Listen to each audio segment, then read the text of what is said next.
Oh, hi. I'm Josh Ozerski.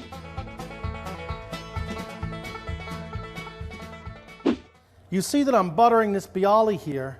I got it nice and toasty and perfect and delicious because I had to do that ahead of time. Once I make my salami and eggs, which is our dish today, that bialy is no chance of getting done. It's either going to get burned, undercooked, or more likely forgotten about completely.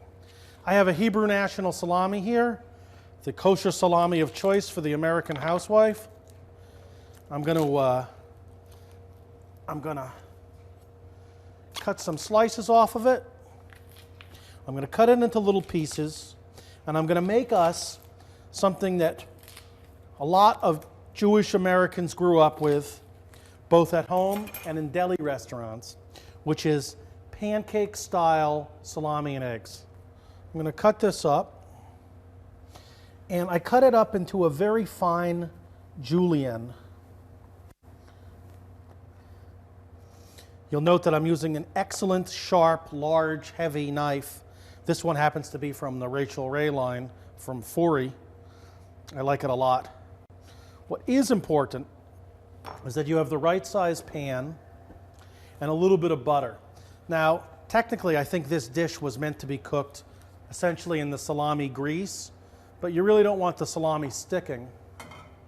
So what I do is I throw the salami in here with a little butter to help matters along, shake it and spread it, and then while it starts sizzling up, I'm going to beat my egg.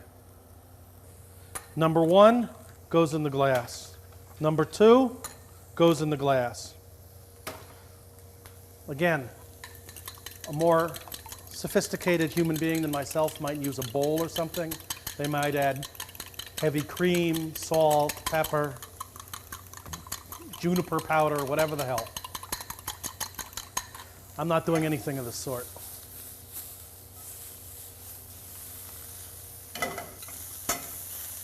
You don't want this to be totally crunchy. If it gets totally crunchy, it's not going to have any give, any softness, any yieldingness.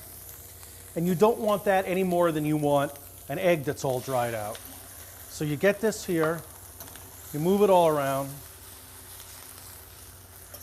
You notice that this is no longer on heat, right?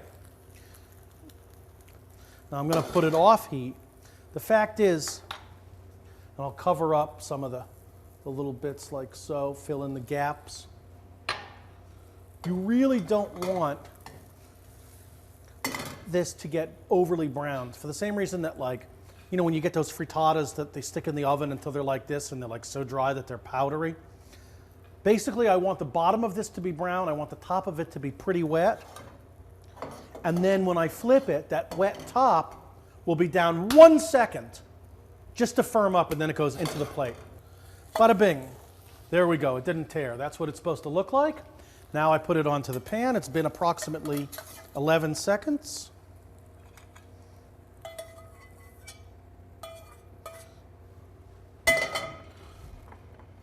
Maybe I'll touch it with a little tab of butter here. A little bit of salt. So there they are. The perfect salami and eggs with a half a bialy, the top half. I'm Josh Ozerski. Thank you for watching, and check me out again on ehow.com.